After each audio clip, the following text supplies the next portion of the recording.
E aí, pessoas, tudo bem com vocês? Sejam bem-vindos para mais um podcast. E hoje minha convidada é ela, Fernanda Ruiz. Oi. Tudo bem? Tudo bem. Muito obrigada por ter aceitado o convite.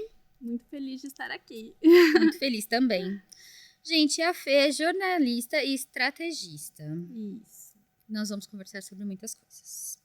E eu copiei lá do seu Insta que você constrói negócios digitais de alto valor para profissionais da saúde estética. Isso. Conte-me mais sobre isso. Já vamos chegar lá, mas eu vou voltar um pouco, Fê. Aham. Como você escolheu jornalismo? Então, desde pequena, tipo 4 anos, eu já pegava a caneta e fingia que era repórter. E assim, fui modelo por muito tempo também, desde os meus 4 anos também. Já fiz comerciais. Né? Obrigada. Fiz comerciais, desfiles, mas eu relutei um pouco com o jornalismo. Antes de entrar de vez para o jornalismo, eu tentei engenharia civil, biologia, medicina, rádio, TV. E aí sim, eu falei, não, vou me render a essa paixão e vou me jogar pro jornalismo. E aí eu fui, me formei e tentei ainda relutar um pouco mais. Fiz publicidade e propaganda depois do jornalismo. Mas eu falei, não, quer saber? Vamos ficar só com esse aqui. Não, é aqui, né? É aqui. Eu cogitei bastante jornalismo, porque eu não fui aquela pessoa também, tipo, sempre Vou foi direto, essa coisa, né? Eu tinha certeza em medicina até, tipo, os meus 15 anos. Não, vou ser médica. Só que acho que era mais pelo status de médica do que por qualquer outra coisa, né? Pra mim também. E na época tava bombando aquela série do House. Sim. Tava, né, super saindo as temporadas e tal, né? Chegando no Brasil as temporadas, né? Porque, gente, era diferente, tá? Na época chegava de um jeito diferente as séries no Brasil e tal. E aí eu fui conversar com meu tio, que era, tipo... Era e é até hoje, assim, um grande mentor pra mim na área, tipo... Ele é médico? Não, meu tio é veterinário. Tá. Mas um mentor de vida mesmo, assim, sabe? E aí eu fui conversar, falei, não, porque eu quero fazer medicina, porque eu quero ser o House, tipo, né? Eu vou ser o House. Ele falou, não, ok, você pode chegar a ser o House, mas assim, tem muito chão até lá, sabe? Pra gente ser o House tem muito chão até lá. E aí, nessa conversa, eu falei, não é medicina. Comigo foi mais ou menos assim também. E aí, quando eu saí de medicina, eu meio que, acho que é comunicação, porque... eu nem gosto de falar. Mas eu não fui direto pra comunicação, eu comecei moda, fiz moda um tempo. Você combina com moda também. Eu fiz moda um tempo. Aí saí porque era muito focado pra ser estilista. Eu não queria tanto desenhar, eu queria uma outra área da moda e tal. Aí fui fazer, eu fiz FAP, né? Na FAP, o começo da comunicação, todos os cursos são juntos. E depois você nicha. Isso. Jornalismo, RP, publicidade. E aí lá dentro eu acabei indo pra publicidade, não pra jornalismo, mas eu cogitei jornalismo. Não, eu comecei com rádio e TV. Aí é um ano, né? Com todos os cursos. Junto. Aí o segundo ano eu falei, não, vou pro jornalismo, que é o que eu sempre, né, quis e relutei. Então, no segundo ano eu fui pro curso de jornalismo. E aí, quando você se formou em jornalismo, você começou a trabalhar com o quê, assim? Olha, a gente tá falando sobre animais. Eu trabalhei muitos anos numa revista, Meu Pet. Foi o meu primeiro, assim, emprego mesmo. Nem cheguei a ser estagiária, já fui direto pra parte online da revista. Fiquei, acho que mais ou menos uns 3 anos lá. Depois eu passei por assessoria de imprensa, eu trabalhei com a Alice Ferraz, que é inclusive uma referência na parte da moda, de assessoria de imprensa, de influencers e tudo mais. Também trabalhei com assessoria de música, de sertanejo, de cantor de sertanejo. Depois eu fui para a parte de publicidade, para agência de publicidade. E aí de lá que eu ingressei onde eu tô agora. Tá. E então Tem bastante coisa. Então vamos. E aí você ingressou para o que você tá agora. Vamos lá. Conte-me mais sobre. Então, como é que foi isso? Eu trabalho como estrategista. Tenho uma agência de lançamentos de infoprodutos. Curso online, traduzindo. Então, a gente começou com os cursos presenciais, junto com meu pai, inclusive. Então, eu estava na agência de publicidade em 2014, mais ou menos, 2015. E meu pai, ele, obviamente, mais velho, não estava se identificando muito com as redes sociais, eu já era social media. E aí, o Léo, que é o meu sócio no jogo, né, e marido no amor, a gente se juntou porque ele tem experiência com administração, com audiovisual, enfim. Então, a gente se complementou e aí falou, vamos ajudar esse velho aí. E aí... Não help pra ele. E aí, a gente começou meio que tudo torto. E foi indo, assim, foram chegando indicações, outros profissionais que queriam os mesmos resultados que o meu pai, porque meu pai cresceu muito nas redes sociais. E aí foi passando e a gente foi conseguindo fechar parcerias com outros profissionais da área da saúde e estética, com médicos, com nutricionistas. Então, aí a nossa agência cresceu para essa parte de lançamento. Então, o que antes era online, era presencial. Foi pro online também com o boom da pandemia, que meio que forçou também essa onda. Sim, a mudar já pro mundo online. Isso. Né? A gente já estava estudando antes da pandemia, a pandemia veio para forçar mesmo, né? A gente mergulhar de cabeça nesse projeto. Entendi. Então, essa escolha pelo mundo da saúde estética já foi feita lá atrás, né? Já era uma coisa que veio lá de trás. Foi. Assim, com a bagagem que eu tenho, eu conseguiria facilmente lançar qualquer pessoa, porque é uma fórmula, mais ou menos, né? Uma fórmula de lançamento, como diz o nome. Mas eu preferi nichar em saúde e em estética, e aí a comunicação fica mais fácil, né? Porque eu já tenho as coisas prontas nesse nicho. Sim. Eu tenho uma amiga que fez publicidade comigo também e que tem uma agência de publicidade e tal. E que logo no começo ela começou também fazendo lançamento de médicos e tal. E, na verdade, ela fala, eu não escolhi, eu fui escolhida, né? Eu comecei a trabalhar por isso e tal. Falou, e de repente todos os meus clientes, porque um foi indicando o outro e tal. Ela falou, e de repente eu virei dessa área, porque... É isso. o nicho foi formado, Foi formado. E eu gosto, assim, gosto bastante. É uma área que eu não entendo nada, mas eu consigo amarrar as narrativas muito bem. Entendo. E com essa fórmula,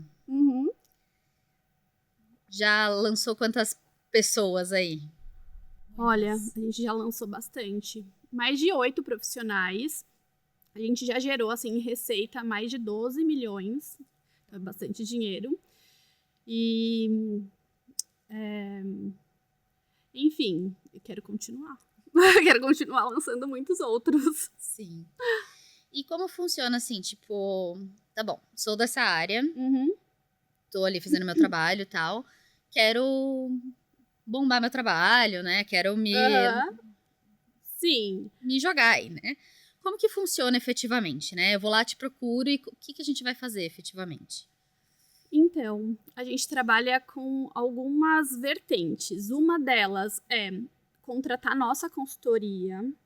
E aí a gente direciona o que você vai ter que fazer. Outra é a gente entrar numa parceria, né, de produção e coprodução. Então, nós lançamos esse profissional. Nesse contexto, aí a gente faz todo o planejamento dessa pessoa.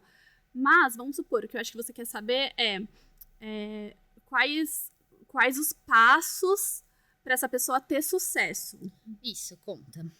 Então, além da parte de organização interna, burocrática, vou direto para Instagram, que é o que eu falo que hoje é a nossa vitrine, é a nossa loja. TikTok é a nossa sala de casa. É onde a pessoa vai te seguir para ver o que você posta no seu dia a dia, a sua vida, as suas coisas pessoais. TikTok hoje em dia é mais próximo. Uhum. Já o Instagram virou literalmente a loja, a sua porta de entrada pro mundo do negócio. Então, a gente tem que arrumar essa loja. Como que tá a sua fachada? Eu falo bastante sobre isso. E aí tem gente que fala assim, mas eu preciso do Instagram pra vender, enfim, eu não trabalho com Instagram e eu consigo viver bem. Sim, você consegue viver bem, mas você está deixando dinheiro na mesa. Se você não trabalha com Instagram, você está deixando de ganhar. Você não está perdendo, mas está deixando de ganhar. Uhum. Então, quais são os primeiros passos? Tanto que, assim, de hackzinho para venda, vamos dizer assim. Aumentar o engajamento desse profissional. Então, o que a gente faz para aumentar o engajamento desse profissional? A gente constrói narrativas de acordo com o público-alvo. Tá. E aí a gente traça esse público-alvo e a gente conversa ou com a dor desse público ou com o desejo dele. Porque compra é isso, né? Compra é dor ou desejo. Você vai... ou compra, por exemplo... O que ele tá precisando, o que tá faltando, né? Isso, então, a gente fala bastante sobre essa construção, né, da narrativa do professor.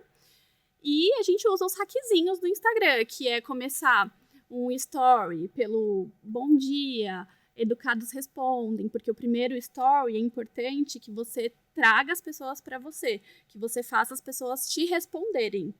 Então, o primeiro story tem que ter algum botão de interação, ou uma enquete, ou uma pergunta para ser respondida. E aí a pergunta mais fácil é aquela sim ou não, porque a pessoa não pensa muito, sim ou não. Só clicou. Isso, e aí a gente vai usando dessas estratégias para aumentar as visualizações desse professor. Inclusive, uma curiosidade é que todo o nosso resultado é no orgânico. A gente nunca investiu 1 centavo em tráfego pago. Olha, que legal isso. Legal, né? Legal. E aí a gente... o primeiro passo mesmo é arrumar essa casa, né? Essa loja, né? Que é o Instagram do profissional. Então, os destaques têm que ser estratégicos, tanto que dá para fazer estratégias nos destaques para você vender dia e noite. As 3 primeiras fotos que dá para ficar fixada também são estratégicas. Tem tudo um passo a passo. Sim, e é muito interessante, né? Você pensar que realmente você precisa ter alguém para te ajudar nisso, né? Para cuidar dessa área para você, porque eu vejo, né? As pessoas talvez pensem do tipo, rede social. Não, eu consigo mexer na rede social. Todo mundo consegue mexer na rede social. Não tô falando sobre mexer na rede social, né? Eu tô falando sobre usar a rede social de uma forma inteligente, de uma forma funcional, de uma forma a favor de você, para o que você precisa. Sim. Né? Mexer na rede social por mexer, ok, mexa na sua rede social pessoal aí. Isso, né? Da sua forma. Mas, né, quando você precisa fazer qualquer coisa ali, você precisa cuidar da sua saúde, você vai no médico. Quando você precisa cortar seu cabelo, você vai no cabeleireiro. Quando você precisa fazer a unha, você vai na manicure. Então, quando você vai precisar cuidar da rede social, entregue sua rede social para quem sabe cuidar da sua rede social, né? Para quem sabe cuidar da estratégia da sua rede social, para quem sabe o que postar, quando postar, como postar, o que fazer. Porque, de repente, você tá ali com um post super legal, super bacana. Super incrível. Você vai postar, vou usar o exemplo mais simples, num horário errado. Isso. E pronto, perdeu tudo. Né? Não, então, tem até, por exemplo, dia de pico de venda, a gente não pode repostar story. Então, por exemplo, vamos supor que você foi num evento, um monte de gente tirou foto com você, mas no dia seguinte você tem um lançamento. Você não pode repostar essas pessoas. Então, no privado, você tem que agradecer, mas se você repostar, seu engajamento vai lá pro chão. Então, são vários hackzinhos, várias estratégias que a gente não pode passar por cima. igual mesmo você falou, tem gente que fala assim pra mim, nossa, mas eu posto tanto, eu apareço tanto, eu tenho constância e eu não tenho resultado. É porque você tá postando do jeito errado.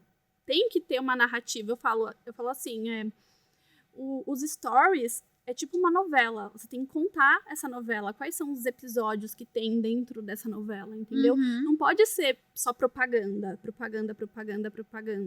Tem que ter uma sequência que faça sentido. Sim. Eu percebo isso bastante porque vira e mexe alguém comenta comigo do tipo, mas como se ganha dinheiro no Instagram, né? Uhum. Mas como é que consegue ganhar dinheiro com o Instagram? Se ganha dinheiro, uma das formas que você ganha dinheiro no Instagram é fazendo publicidade no Instagram. Uhum. Mas você faz publicidade no Instagram? Faço. Mas eu nunca vi. É porque eu faço bem. Exatamente. De forma estratégica. É porque eu faço direito. É. Porque você não percebe. Não fica chato, né? Aquele Instagram que a gente entra só tem propaganda. Ninguém quer ver isso. As pessoas querem pessoas reais, né? Ou então eu percebo muito do tipo, alguém passa comigo e comenta do tipo, aquela loja que você usa, eu falo. É isso. Funcionou. É sobre isso. E é isso. E às vezes é isso, né? Enfim, tô dando um exemplo de mim, ok, mas eu vivo para criar conteúdo, né? Isso faz parte de mim. Agora é um profissional que essa não é a função principal dele, né? Eles se sentem bem perdidos.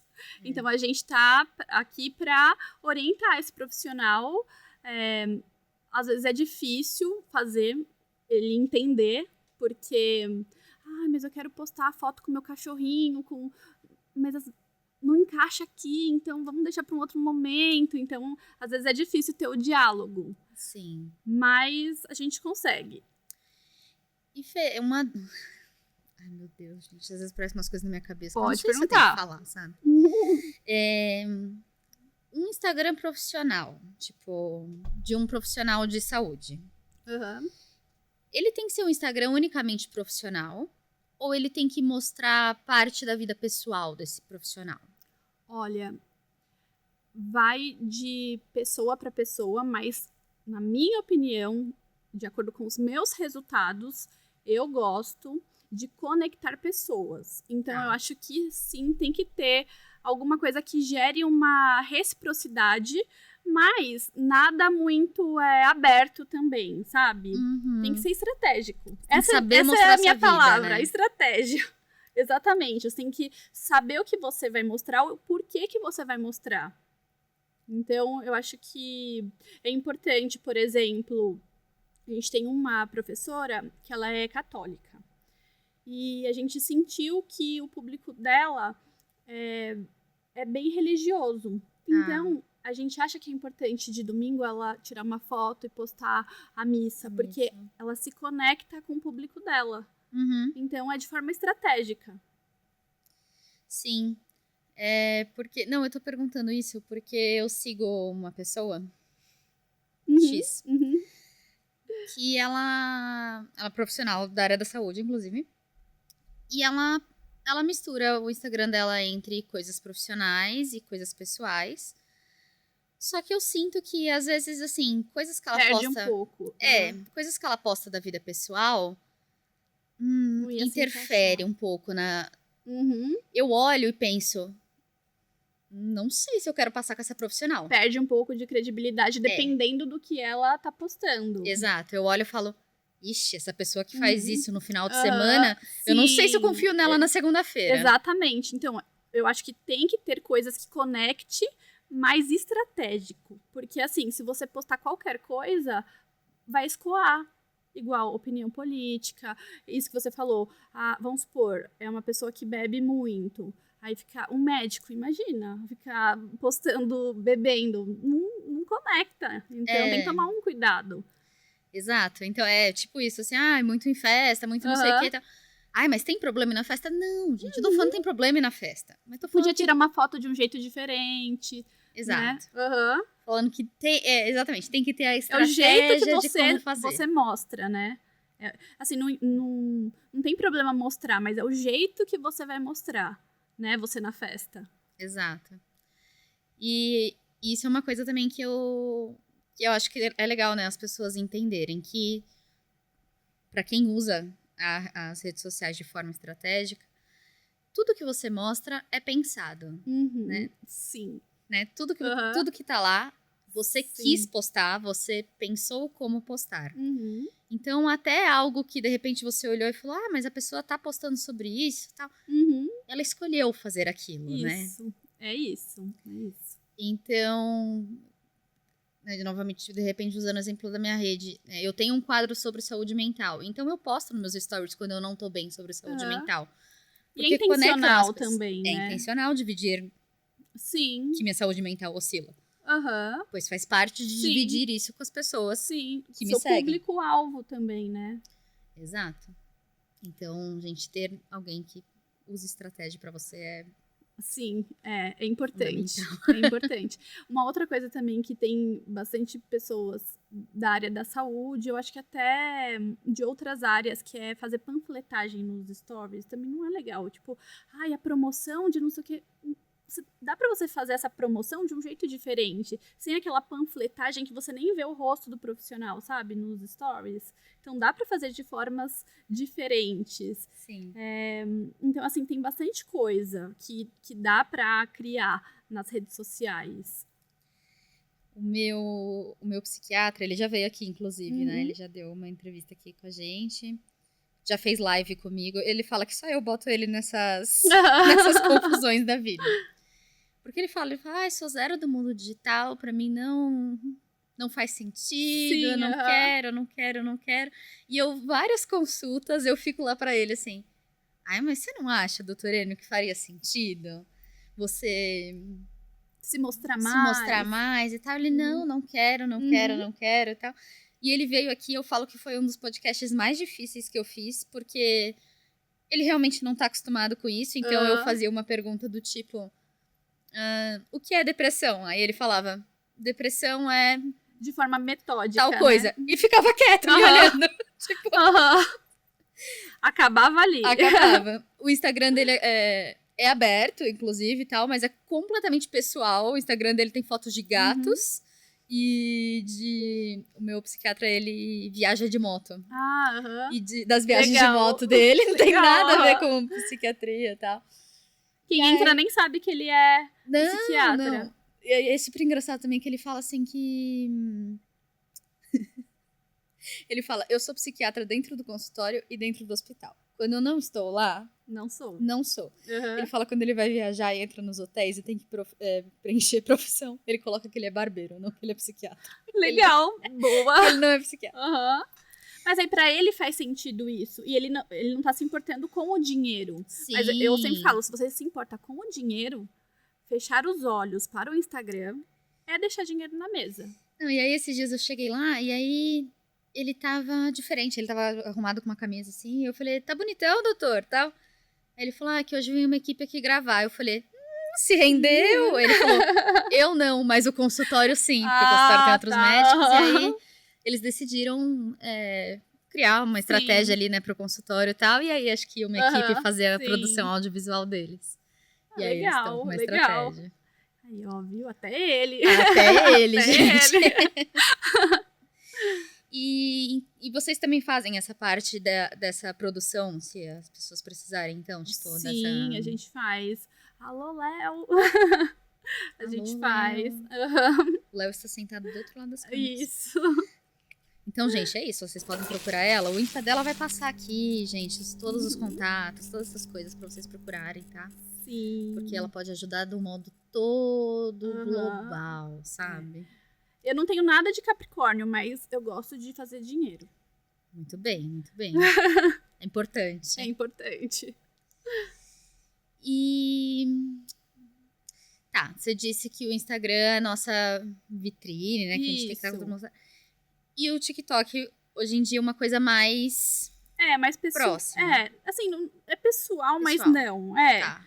Também é estratégico isso, né? É. Então, você tem que saber falar a linguagem do TikTok, que eu acho que é um pouco mais difícil, principalmente para profissionais da área da saúde. É difícil.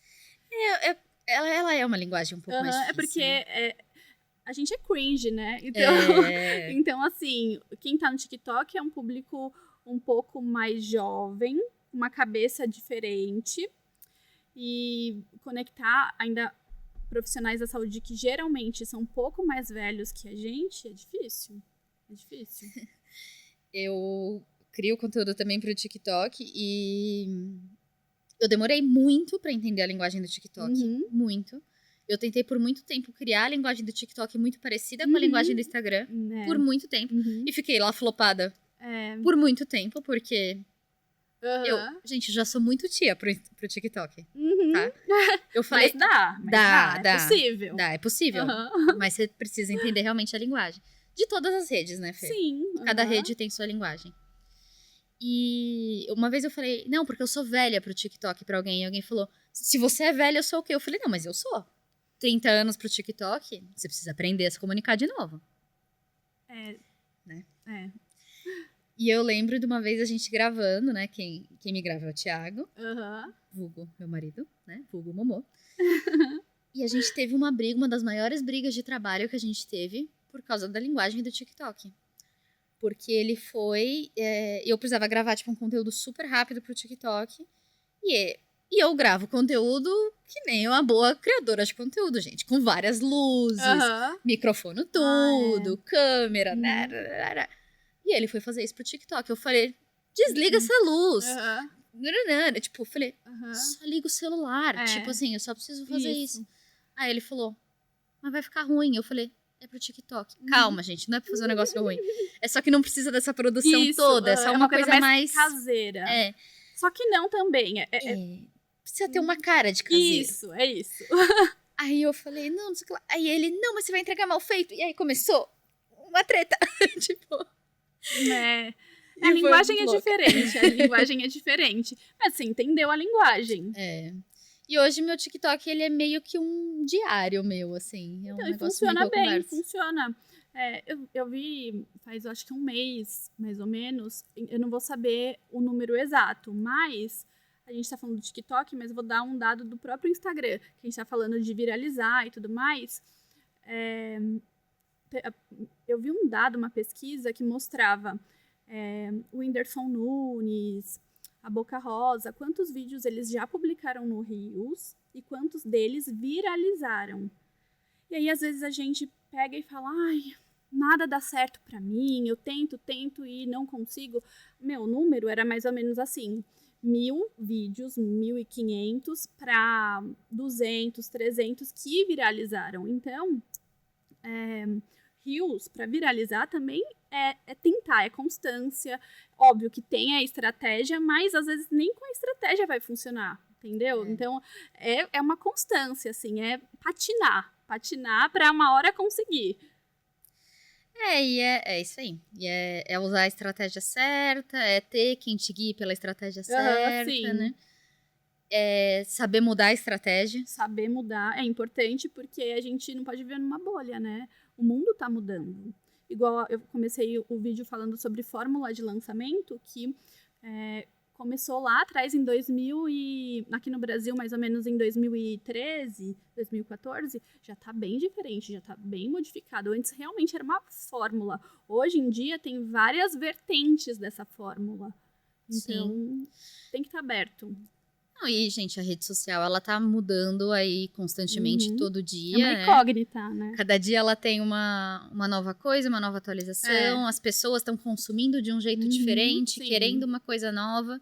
Então, você vai ter que adaptar a estratégia, mudar pro que as pessoas querem, né?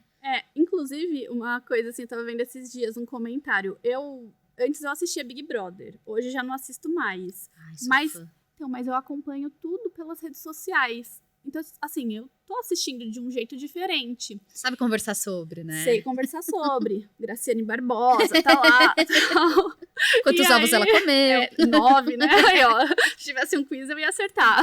Mas, eu teve um comentário, assim, que eu concordei. Assim, hoje em dia, quem faz o ganhador não é mais o público, e sim as páginas de fofoca. Porque as páginas, elas colocam as notícias de um jeito favorecendo um ou outro. Sim. Então acaba que, por exemplo, eu não assisti o ao vivo, mas eu vou ser influenciada pelo texto que eu li ali nas redes sociais. Então isso influencia também, né? Então as redes sociais, elas estão sendo consumidas de uma forma diferente de antigamente e vai mudando com o tempo. Sim, com certeza. E as pessoas ficam ali, né, nas redes sociais também comentando sobre o reality show, Assim, né? Fazendo ali tudo. Eu acompanho pela Segue a Cami, alguma coisa assim. Eu assisto, gosto e tal. E eu tenho uma melhor amiga, ela assiste, é super viciada. E o sonho dela é entrar no Big Brother. O sonho da vida dela, desde que a gente é criança. Você mandou vídeo? Já. Será que eu posso contar isso? Acho que posso. Esse ano ela passou na primeira entrevista. Tem que continuar tentando, então. Não, acho que ela nunca vai desistir. Se eu bem conheço, acho que ela nunca vai desistir. Esse ano ela passou para a primeira entrevista, ela e o noivo dela fizeram a primeira entrevista, depois não foram mais chamados. Mas quem sabe ano que vem. Eu vou confirmar com ela se eu posso dar essa informação, se eu não puder, essa parte será cortada. E ela super comenta. Só que nós temos visões opostas do jogo. Sempre. Desde sempre. Aí começa, eu já falo pra ele. Aí lá vou eu começar a brigar com a Gabi. Mas é engraçado isso, né? Ai, gente. E é sempre tem. Quando a minha irmã também fala comigo alguma coisa assim, eu falo, não acredito, eu tinha certeza que você era do meu lado. Vira uma disputa, né? Pessoas, estão gostando da conversa? Então, vai ter continuação. Fica aqui, fica comigo, que vai ter continuação. O próximo podcast ainda é Conversa com a Fê, porque esse papo rendeu. Tem muito pra conversar. Então, fica com a gente.